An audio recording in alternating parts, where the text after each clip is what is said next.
18절에 선지자 사무의 이유로 이스라엘 가운데서 유월절을 이같이 지키지 못하였고 이랬어요.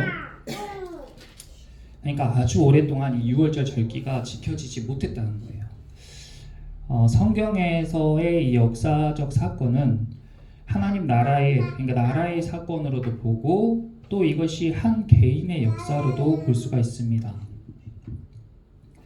그러니까 나라의 사건으로 보면 이스라엘이 하나님께 구원을 받아서 이 유월절 절기를 매년 감격스러운 마음으로 지키다가 어느 시점부터 점점 그 마음이 식어지고 어느 때부터 점점 예배를 소홀히 하게 됐다가 오랜 시간이 흐르고 난 이후에 어떤 계기로 다시 절기를 지키게 됐다, 예배를 회복하게 됐다, 이런 이야기입니다. 그 공백의 시간 동안에는 이렇게 예배하는 사람들을 찾을 수가 없었다는 거예요. 그렇다면 사람들은 왜 우리가 이렇게 제3자적 입장으로 봤을 때는 왜 이 사람들이 이렇게 큰 은혜를 받고도 유월절 절기를 지키지 않았을까라고 생각할 수 있지만 막상 우리의 삶을 살펴보면 우리가 이렇게 살고 있다는 것을 너무 쉽게 발견해요. 오늘 그래서 이 유월절을 다시 지키게 한 왕의 이름이 뭐였냐면 35장 소제목 보시면 그 왕 이름이 뭐예요? 이 왕이 요시야 왕이에요. 요시야 왕. 이스라엘의 역대 왕 중에서 선한 왕들, 손가락 안에 꼽히는 그런 훌륭한 왕입니다. 오랫동안 지키지 못했던 유월절 절기를 다시 지킬 수 있게 했기 때문에 보통 일이 아니죠. 그러면 이 요시야 왕이 다시 이렇게 하기까지 그 앞에 왕들 몇 명을 살펴보면서 그 과정을 오늘 이제 같이 봐보려고 해요. 성경을 앞으로 조금만 넘겨보면, 자, 우리가 이런 것들을 기억하자는 겁니다. 나는 뭘 기억하고 있는가? 이스라엘 백성들은 하나님이 유월절의 사건, 유월절 절기를 기억하라고 그 절기에 맞는 음식까지 지정해 주면서 그것을 먹으면서 기억하. 이걸 먹으면서 이걸 기억해. 이걸 먹으면서 이걸 기억해. 이렇게 이야기했는데 이 사람들이 잊어버렸어요. 다른 걸 기억하고 살아요. 지금 여러분들의 머릿속에 떠오르는 거, 나는 살아가면서 뭘 기억하면서 살아가고 있는가? 그것이 우리의 삶의 방향을 결정하고 우리가 중요한 선택지에 놓였을 때에 내가 뭘 기억하냐에 따라서 내 선택이 달라지는 거란 말이에요. 그래서 하나님은 이런 것을 기억하라고 우리에게 이야기를 해줍니다. 근데 이스라엘 백성들은 그것을 가볍게 여겼어요. 그리고 그것을 중요하게 여긴 왕도 있었습니다. 그것을 가장 가볍게 여긴 왕 이름이요, 므낫세라는 왕이에요. 그리고 그것을 중요하게 생각한 왕이 오늘 본문에 나온 요시야 왕입니다. 성경에서 연표를 보면 30장으로 저희가 넘어갔죠. 지금 30장에 보면 히스기야라는 왕이 나오는데 이스라엘 역대에서 아주 훌륭한 왕 중에 또 한 명이 히스기야 왕이에요. 이 히스기야 왕의 중요한 업적은 뭐냐면 나라가 아수르라는 엄청나게 큰 대제국, 지금의 미국보다도 더 강력한 대제국이 이스라엘 나라를 멸망시키려 할 때에 그들에게 굴복하지 않고 하나님 앞에 기도해가지고 수십만 명의 병사가 하룻밤에 전염병으로 다 몰살돼 버리는, 그래서 나라를 구원하는 그런 역사를 경험합니다. 그리고 죽을 병이 걸렸는데 기도를 통해서 수명을 10년 이상 연장받아요. 그래서 그 수명이 연장되었을 때에 얻은 아들이 바로 므낫세입니다. 그러니까 이 왕이 얼마나 기도의 능력이 특출난지 알겠죠. 그리고 29장 소제목에 보면 유다 왕 히스기야의 성전 정화가 나오고요. 먼저 성전을 정화시키고 이 사람이 왕이 된 이후에, 그리고 30절에 보면 유월절을 준비합니다. 히스기야가 이런 일을 했어요. 30장 5절에 보면 드디어 왕이 명령을 내려 브엘세바에서부터 도시 이름이에요, 단까지, 그러니까 우리로 치면 서울에서 부산, 목포까지 온 이스라엘에 공포하여 일제히 예루살렘으로 와서 이스라엘 하나님 여호와의 유월절을 지키라 하니 이는 기록한 규례대로 오랫동안 지키지 못하였음이더라, 이랬어요. 그러니까 이때까지 유월절을 다 지키지 않고 있었는데 히스기야가 이제 야, 우리 유월절 이제 잘 지켜보자. 이것이 우리의 신앙의 핵심이다. 우리나라의 정책의 핵심이다 해가지고 이것을 다 공표를 한 거예요. 그리고 9절에 너희가 만일 여호와께로 돌아오면, 거기 밑줄 그어보세요. 돌아오면. 뒤에 펜이랑 형광펜이 있어요. 너희 형제들과 너희 자녀가 사로잡은 자들에게서 자비를 입어 다시 이 땅으로 돌아오리라. 밑줄 그어보세요. 돌아오리라. 너희 하나님 여호와는 은혜로우시고 자비하신지라 너희가 그에게로 돌아오면, 또 돌아오면 밑줄, 그의 얼굴을 너희에게서 돌이키지 아니하시리라. 돌이키지 밑줄. 지금 계속 히스기야가 백성들에게 이야기하는 바가 뭐냐면 하나님께로 돌아오라는 거예요. 돌아오라. 하나님께로부터 멀어졌다는 뜻이죠. 하나님께로 돌아오라.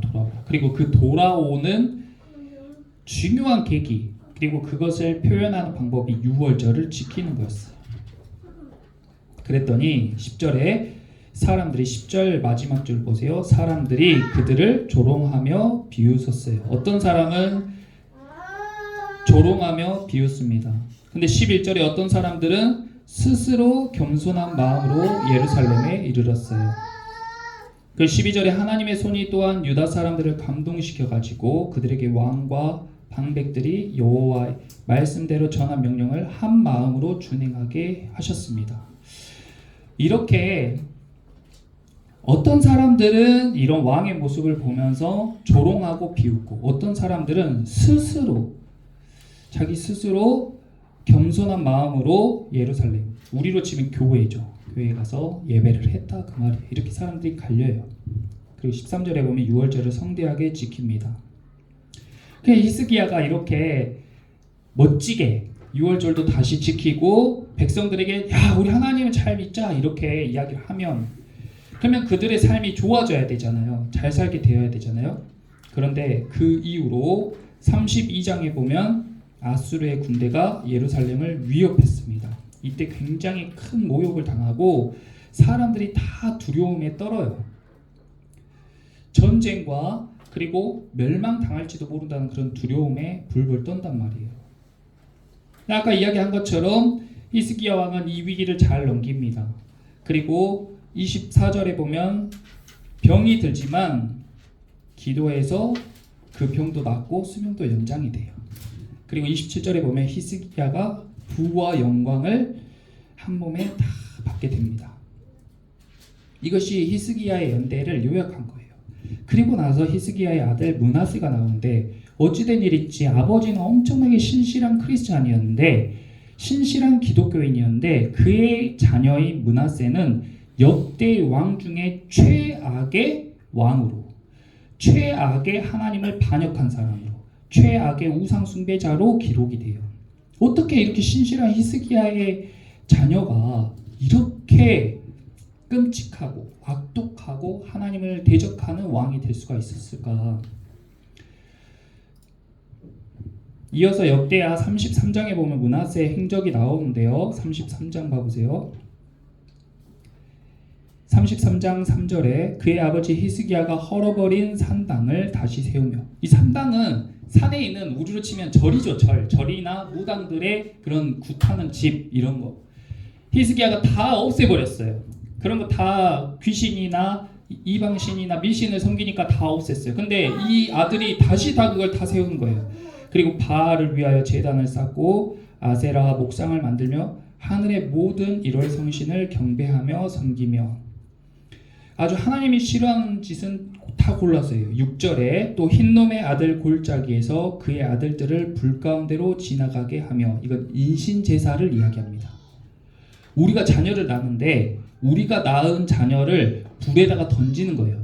지금도 사탄 숭배자들은 그런 행위를 합니다. 그리고 또 점치고 사술과 요술을 행하며 신접한 자와 박수를 신임하여 여호와 보시기에 악을 많이 행하여 여호와를 진노하게 했으며, 또 9절 유다와 예루살렘 주민이 므낫세의 꾀임을 받고 악을 행한 것이 여호와께서 이스라엘 자손 앞에서 멸하신 모든 나라보다 더욱 심하였더라. 아주 교회에서 하지 말라는 거, 하나님이 싫어하는 것만 너무 골라가지고 그것을 나라의 정책으로 부흥시켜가지고 자기만 하는 게 아니라 온 백성이 다 자기 아버지 히스기야가 어렵게 신앙을 다시 구축하고 믿음을 구축하고 백성들이 하나님을 섬기도록 돌아오라 해가지고 겨우겨우 믿음을 갖게 한 것을 므낫세가 완전히 다 뒤집어져 가지고 순식간에 하나님을 대적하는 나라로 만들어 버렸어요. 역대 최악의 성과입니다. 그런데 이 므낫세가요 10절에 여호와께서 므낫세와 그의 백성에게 이르셨으나 그들이 듣지 아니하므로 여호와께서 아스르 왕의 군대 지휘관들이 와서 치게 하심에 그들이 므낫세를 사로잡고 쇠사슬로 결박하여 바벨론으로 끌고 간지라. 그가 환난을 당하여 그의 하나님 여호와께 간구하고 그의 조상들의 하나님 앞에 크게 겸손하여 기도하였으므로 하나님이 그의 기도를 받으시며 그의 간구를 들으사 그가 예루살렘에 돌아와서 다시 왕위에 앉게 하심에 므낫세가 그제서야 여호와께서 하나님이신 줄을 알았더라. 그제서야 밑줄 그어보세요.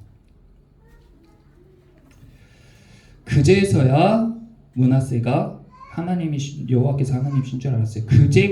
그제서야가 언제예요? 다 쫄딱 망하고 완전 피폐해지고 자기의 삶이 황폐하게 되었을 때에 그때서야 므낫세가 기도하고 하나님을 찾게 된 거예요. 그 이후에 아몬이라는 왕이 있었는데 이 왕은 2년밖에 나라를 안 다스렸어요. 그래서 중요하지 않습니다. 그리고 이어서 요시야가 나왔는데 요시야가 개혁을 해요. 8살의 왕이 되었는데 요시야 왕이 8살의 왕위에 오른 뒤에 16세에 하나님을 간절히 찾기 시작했고 16세에 다윗이 하나님을 비로소 찾았어요. 그리고 20년 20살 때 유다와 예루살렘을 비로소 정결하게 하고 그리고 34장 8절에 요시야가 왕위에 있은 지 18째 해에 그 땅과 성전을 정결하게 하기를 마쳤어요. 그러니까 8살의 왕이 돼가지고 26살 때 18년 정도 시간이 걸린 겁니다. 그래서 이 요시야가 하나님을 발견하고 신앙을 다시 재정비하기까지 약 20년 정도의 시간이 걸린 거예요. 이 나라의 역사는 개인의 역사와도 같다고 했는데 우리 이 개인을 살펴보면요,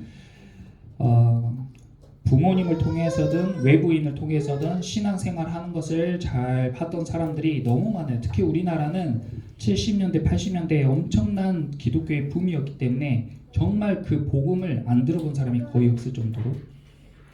근데 저와 여러분의 세대인 그 자녀 세대들은 그 부모님들의 신앙을 보면서 본받거나 그것을 더 키워가는 것이 아니라 므낫세와 같이 그것들을 다 없애기에 바쁜 시대에 지금 살고 있죠. 그리고 요시야는 그 다음 시대를 우리가 예측해 볼 수 있는 겁니다. 이 무너진 신앙을 다시 세우는 데는 20년이라는 세월이 흘렀어요. 그리고 6월절을 지킨 것과 함께 이 요시야가 했던 중요한 사역이 뭐냐면 14절, 34장 14절 봐보세요.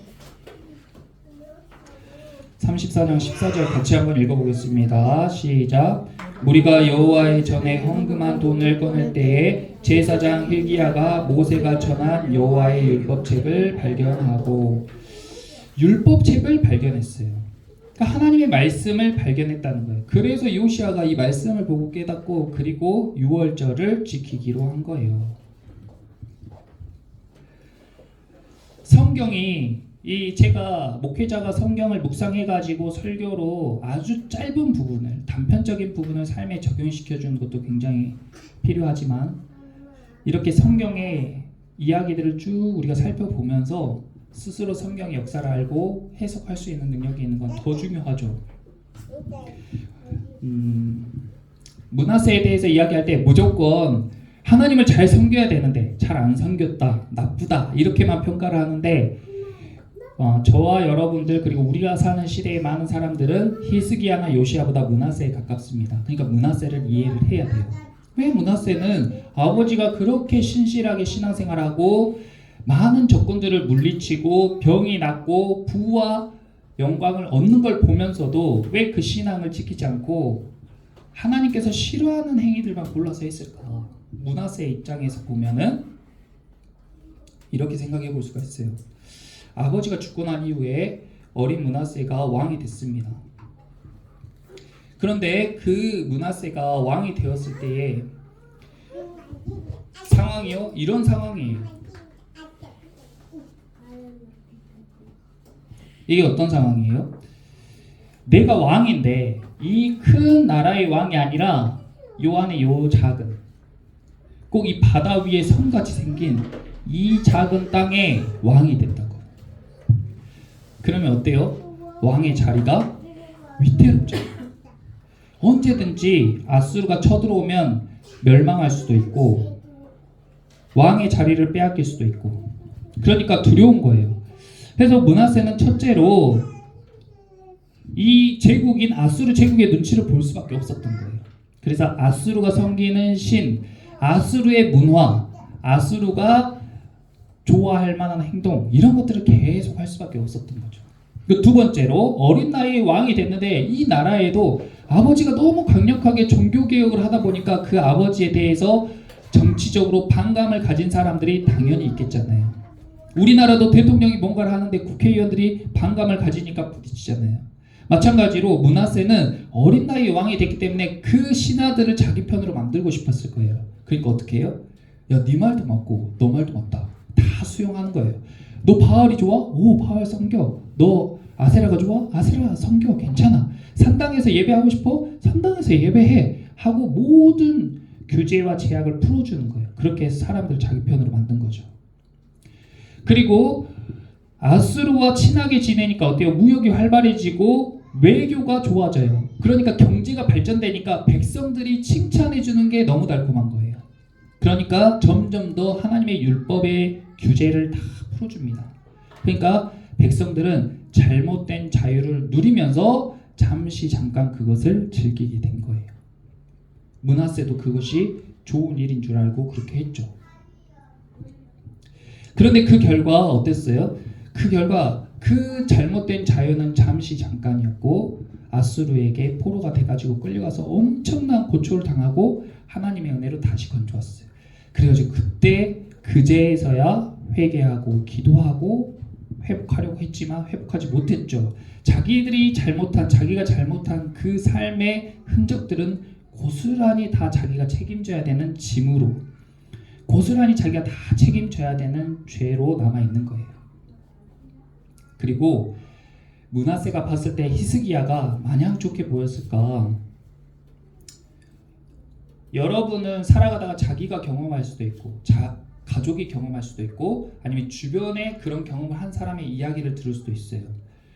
재정적인 문제에서 구원받거나 아니면 몸이 아팠는데 회복되거나 아니면 나라가 히스기야처럼 군대에 둘러싸였는데 전염병으로 그 몇십만 명이 일시에 다 죽어서 전쟁에서 승리한 경험. 히스기야는 그것이 하나님의 은혜라고 했지만 므낫세가 보기에는 우연의 일치일 수 있고, 사람들이 말하기로는 그때는 어쩌다 그런 일이 생겼지만 다시 한번 아수르가 쳐들어온다면 그런 일이 일어나지 않을 거야 라고 생각할 수도 있는 거죠. 우리가 삶 가운데에 하나님의 역사로 볼 수 있는 일이요, 일반 사람들의 눈에는 우연으로 보일 수도 있고 아니면은 사람들의 노력에 의해서 생긴 일로 보일 수도 있다고요. 어떻게 해석하냐가 굉장히 중요한 거예요. 므낫세가 보기에는 아빠가 기도 많이 하고 하나님을 쫓은 거 하나도 중요하지 않았어요. 그럼 뭐가 중요했어요? 히스기야의 말년에 부와 영광을 얻은 거. 아버지가 32장 27절에 히스기야가 부와 영광이 지극한지라 이에 은금과 보석과 향품과 방패와 온갖 보배로운 그릇들을 위하여 창고를 막 세우고 곡식과 새 포도주와 기름의 사물을 위하여 창고를 세우고 온갖 짐승의 외양간을 세우며 양떼의 우리를 갖추며 양떼와 많은 소떼를 위하여 성읍들을 세웠으니 이는 하나님이 그에게 재산을 심히 많이 주셨으며, 성경은 하나님이 그에게 재산을 심히 많이 주셨다고 했는데 므낫세가 보기에는 그냥 아빠가 잘해서 번 거예요. 이 히스기야가 또 기온의 윗샘물을 막아 그 아래로부터 다윗성 서쪽으로 곧게 끌어들였으니 히스기야가 그의 모든 일에 형통하였더라. 히스기야는 모든 일에 형통했어요. 하나님께서 그를 형통하게 하신 거예요. 근데 므낫세가 보기에는 그냥 아버지가 잘한 거예요.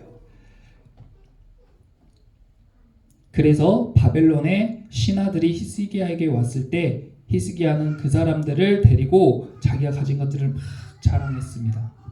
아들이 보기에는 그 모습이 좋아 보였겠죠. 백성들 앞에서 하나님을 섬기고 예배하는 모습보다도 그 창고에 쌓인 재물들을 보면서 기뻐하는 아버지의 모습이 더 강렬했고, 므낫세는 자기가 물려받은 그 부를 키우고 더 많은 부를 갖는 것이 목표가 되었던 거예요. 무엇을 기억하며 사냐? 내가 무엇을 기억하면서 사냐? 그것이 나의 생각과 마음과 삶의 모습을 결정한다는 겁니다. 그런데 요시야는요, 완전 다른 길을 걸었죠. 요시야는 34장에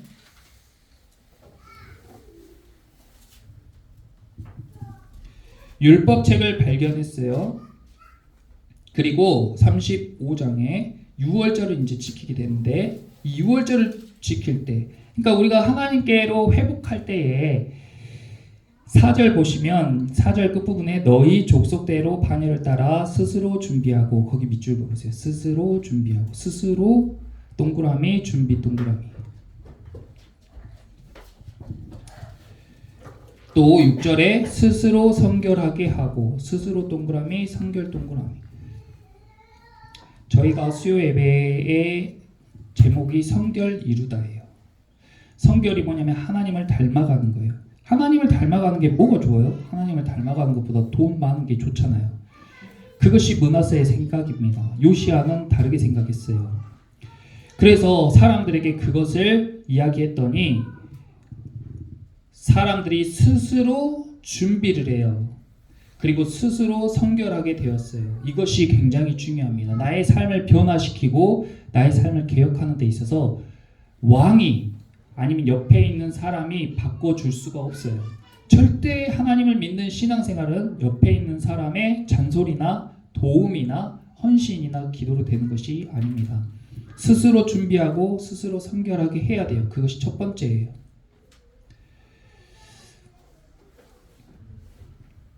스스로 하시기를 바랍니다. 네. 여러분들 스스로 하셔야 돼요. 오늘 수요 예배도 스스로 오신 거고, 성경을 읽는 거라든지 기도하는 거라든지 예배하는 거, 찬양하는 거 다 스스로 하셔야 돼요. 거기에 도움을 주고 하나님이 도우실 수 있죠. 그렇지만 자기가 하지 않으면 아무것도 안 됩니다. 제일 중요한 것은 스스로 하는 거. 그 다음에 7절 이하에 두 번째로 유월절을 지키고 하나님께로 다시 우리가 돌아가고 예배를 회복하고 성전을 회복하고 유월절을 회복하는 거, 나의 삶 가운데 신앙을 회복하는 거, 그거 어떻게 할 수 있냐? 처음에 스스로 준비하고 스스로 성결하게 하고, 두 번째는 7절 이하에 요시야가 그 모인 모든 이들을 위해서 백성들에게 자기 소유의 양떼 중에서 어린 양과 어린 염소 3만 마리와 숫소 3천 마리를 내어 유월절 제물로 줬습니다. 이게 필요해요. 이게 필요하다고요. 사람들이 왜 유월절 절기를 안 지켰을까요? 1년에 한 번 하나님이 그 큰 은혜를 우리 가운데 베푸셨는데 왜 사람들이 몇백 년 동안 그 유월절 절기를 안 지키냐고요. 유월절 절기를 지키려면 뭘 잡아야 돼요? 어린 양을 잡아야 돼요. 어린 양. 어린 양 한 마리에 얼마 정도 할까요? 어린 양 한 마리에 중요한 재산이잖아요. 이 사람들은 거의 목 죽어버려요. 이스라엘 백성들은 1년에 한 번씩, 양은 1년에 새끼를 3-4마리 낳아요. 근데 그 양을 불려야 재산이 늘어나는 거란 말이죠. 야곱처럼. 근데 1년에 한 번씩 어린 양을 잡아야 돼요. 어쩌다 유산을 하거나 어쩌나 새끼를 못 낳아버리면 한 해의 양을, 어린 양을 한 마리 얻을 수도 있고 2마리 얻을 수도 있어요. 근데 양을 잡으래요. 우리가 일을 하는데 우리의 연봉의 4분의 1 또는 절반, 어쩌면 그 연봉의 전부에 해당하는 금액을 다 들여가지고 예배를 드리라고 이야기하는 거예요. 그러니까 사람들에게 얼마나 심적으로 부담이 되겠습니까? 그러니까 예배를 안 드리게 된 거예요. 절기를 안 지키게 된 거예요, 사람들이. 그리고 뭘 더 쫓아요? 부와 영광을 쫓아요. 므낫세가 민심을 읽은 거예요. 사람들이 하나님께 예배하고 하나님께 이렇게 절기를 지키는 것보다 자기의 부와 자기의 재산이 쌓이는 걸 더 좋아하구나. 나는 그쪽으로 정책을 바꿀래. 그래서 그런 정책을 펼치게 된 거예요. 그런데요, 왕인 요시아가 먼저 자기 창고를 열어가지고 양을 한두 마리가 아니라 3만 마리와 숫소 3천 마리를 내어줬어요. 그러면 최소한 3만 가정과 3천 가정이 유월절 절기를 지킬 수 있게 되었다는 이야기예요. 치킨 3만 마리 시키라 해도 부담스럽잖아요. 그렇죠? 여러분, 우리 다시 우리 교회 예배를 회복하기 위해 누가 치킨 3만 마리만 주문하십시오 했을 때 누가 선뜻 그걸 하겠어요. 근데 치킨보다 훨씬 비싼 어린 양과 염소 3만 마리를 요시아가 흔쾌히 제물로 주었단 말이에요. 그 모습을 보니까 8절에 그 요시아의 모습을 본 방백, 그러니까 신하죠. 신하가 즐거이 희생을 드렸다고 했어요. 그러니까 누군가의 헌신을 먼저 보니까 다른 사람도 자기도 즐겁게 희생하는데 아래에 그 대표인 사람들이 양 2,600마리와 숫소 300마리를 또 줬어요. 그러니까 9절에 또 레위 사람들, 우리로 치면 성도들이죠. 성도들이 왕과 지도자들의 그런 헌신을 보면서 비로소 성도들이 양 5,000마리와 숫소 500마리를 내어주었어요. 그리고 그렇게 모인 재물들을 가지고 10절에 이와 같이 섬길 일이 구비되매, 여기 밑줄 그어보세요. 이와 같이 섬길 일이 구비되매. 그리고 16절에 이와 같이 당일에 여호와를 섬길 일이 다 준비되매. 그리고 그 이후에 비로소 유월절을 지키게 된 거예요. 제가 여러분들에게 부담 주려고 하는 이야기는 절대 아닙니다. 저는 성경 이야기를 해드리는 거예요. 그리고 제가 성경 이야기에 이런 이야기가 나올 때에 이렇게 예물에 대해서 이야기를 하는 것은 이런 것들이 스스로 준비하고 스스로 성결하게 하고자 하는 사람들이 모이고, 그리고 그 사람들이 자발적으로 재물을 주어서 10절에 이와 같이 섬길 일이 준비가 되면 그때 비로소 성전도 재건되고 예배도 회복이 되는 거예요. 그냥 막 하는 게 아닙니다. 그냥 사람들이 모여가지고 그냥 예배 드리고 싶다 하면 드려지는 것도 아니고, 그냥 하나님 우리를 찾아와 주세요 한다고 하나님이 찾아와 주시는 것도 아니고, 사람이 바뀌는 것도 아니에요.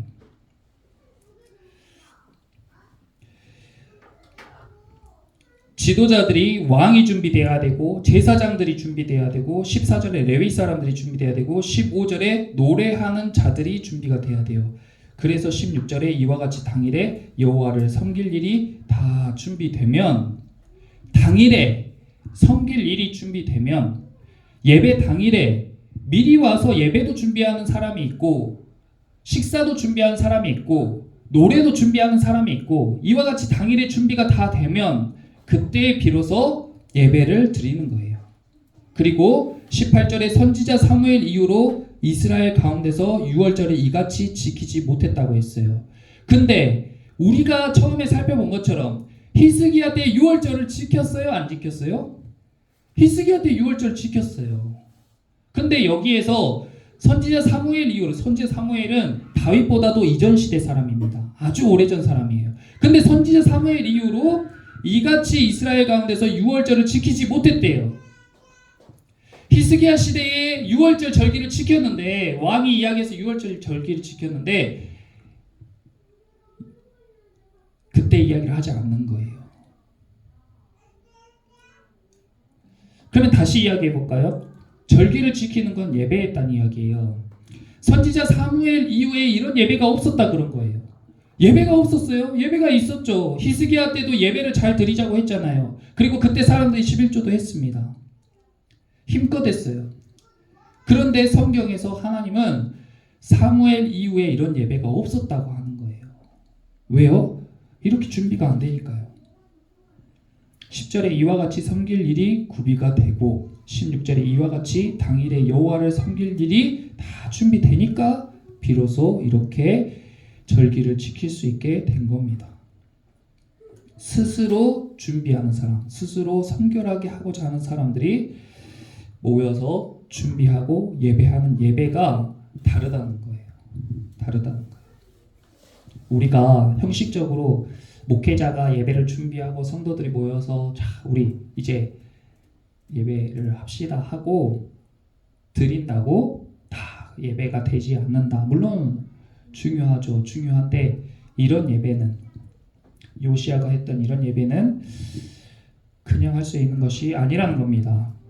그래서 므낫세와 요시야가 이렇게 아주 극명하게 다른 삶을 살게 되는데, 자, 여러분은 지금 이런 삶의 기로에 놓여 있는 거예요. 우리는 매 순간순간 이런 삶의 선택지 기로에 딱 서 있어요.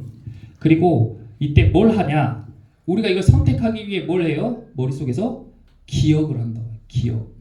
내 머릿속에 떠오르는 게 내 기억이에요. 여러분들 머릿속에 뭐가 떠올라요? 내 머릿속에 돈이 떠올라요? 아니면 부모님의 말이 떠올라요? 아니면 내가 아는 사람들의 겪었던 일이 떠올라요? 뭐가 떠오르냐고요. 그 기억을 따라서 우리가 이제 선택하고 걸어가는 거예요. 히스기야의 이야기는 뭐예요? 히스기야의 이야기는 내가 경험하고 기억하는 교회상 기독교인들의 모습입니다. 어떤 사람은요, 그 히스기야를 보면서 엄청나게 하나님의 능력과 하나님의 일하심을 경험한 사람, 대단한 하나님의 역사를 경험한 사람으로 기억하고요. 어떤 사람은 엄청나게 성공하고 부와 영광을 이루고 창고에 돈이 그득그득한 사람, 그것으로 엄청나게 누리고 산 사람으로 기억해요. 그러면서 첫 번째로, 두 번째로 기억했던 그 창고에 가득한 물질로 기억했던 므낫세는요, 하나님을 버리고 사람들 말을 따르고 자기 주변에 힘 있는 세력들을 기억하고, 그리고 자기가 생각하기에 그 창고에 가득한 부를 기억한 거예요. 그리고 그런 것들을 기억한 사람은 어때요? 하나님을 가차없이 버려버립니다. 완전히 종이 조각보다도 못한 것으로 여겨요. 하나님의 말씀을 가치 없는 것으로 여기고 예배를 진짜 가치 없는 것으로 여겨요. 저는 목회자니까 진짜 불편하고 화가 나요. 근데 그런 것들 다 표현하면 여기 저 혼자 있어야 되니까 그런 거 다 표현 못하고 오신 분들한테 감사하면서 예배를 준비해요. 근데 저는 이 예배를 이렇게 성경에 나오는 이런 예배로 만들기 위해서 사는 사람이에요. 므낫세 같이 사는 사람들을 보면 아쉽죠. 그들도 나중에 하나님을 찾을지 안 찾을지 모르지만 그 시기까지, 그렇게 되기까지, 그 자기가 돌아간 그 시간, 자기가 밟은 발자국, 자기가 뱉은 말, 행동, 이런 것들은 고스란히 다 자기가 책임을 져야 되는 것들입니다. 그리고 또 요시야 같은 사람은요, 6월절의 구원의 사건을 기억해요. 그러니까 하나님께서 우리 삶 가운데 역사하셨던, 우리 처음사랑교회도 작년에 개척한 이후로 성도들이 한 사람 한 사람 오고, 그리고 이 교회 가운데에 그렇게 하나님께서 필요한 물질을 부어주시고 교회를 아름답게 바꿔주시고 교회를 세워주시는 그런 것들을 하나님의 일하심으로 기억하는 사람들은 요시야와 같이 행동한다고요. 그런데 제가 뭐 능력이 있거나 아니면 성도들이 특출나서 그렇게 했다고 생각하는 사람들은 므낫세와 같이 판단을 합니다. 그리고 하나님의 말씀을 발견하고 하나님의 말씀을 품는 사람들이 요시야와 같은 삶을 살게 되는 거예요. 이제 여러분들은 무엇을 기억하고 살 것인가? 나는 므낫세처럼 살 것인가? 요시야처럼 살 것인가? 결정을 해야 되는 것이죠. 지금 이 자리에서 제가 막 대답하세요 이렇게 하지 않고 여러분들이 잘 생각하고 기도하고 바라기로는 지금 시대는 가치 판단이 므낫세처럼 사는 게 결코 나쁘다고 이야기 안 해요. 갈라디아서에요, 바울 사도가 5장에 사람들이 음행하고 더러운 짓을 하고 서로 다투고 분쟁하고 시기 질투하고 점술가들에게 나가고 우상을 숭배하는 것들, 그런 것들이 다 죄라고 이야기하는데, 제가 그때 이동규 성도님한테 물어봤던 것처럼 지금 시대는 죄로 하나도 안 느껴져요. 그런 것들이. 그리고 므낫세의 행적도 성경에서는 하나님 보시기에 악을 행한 사람이라고 이야기하지만 지금 이 시대의 일반 사람들에게 므낫세를 보여주고 이야기하잖아요. 그러면 정치를 잘한 왕으로 기억될 거예요. 이런 시대에 우리는 어떠한 삶을 살 것인가, 무엇을 기억하면서 어떻게 선택할 것인가, 그런 것들을 여러분들이 고민하고 내 삶에 적용해야죠.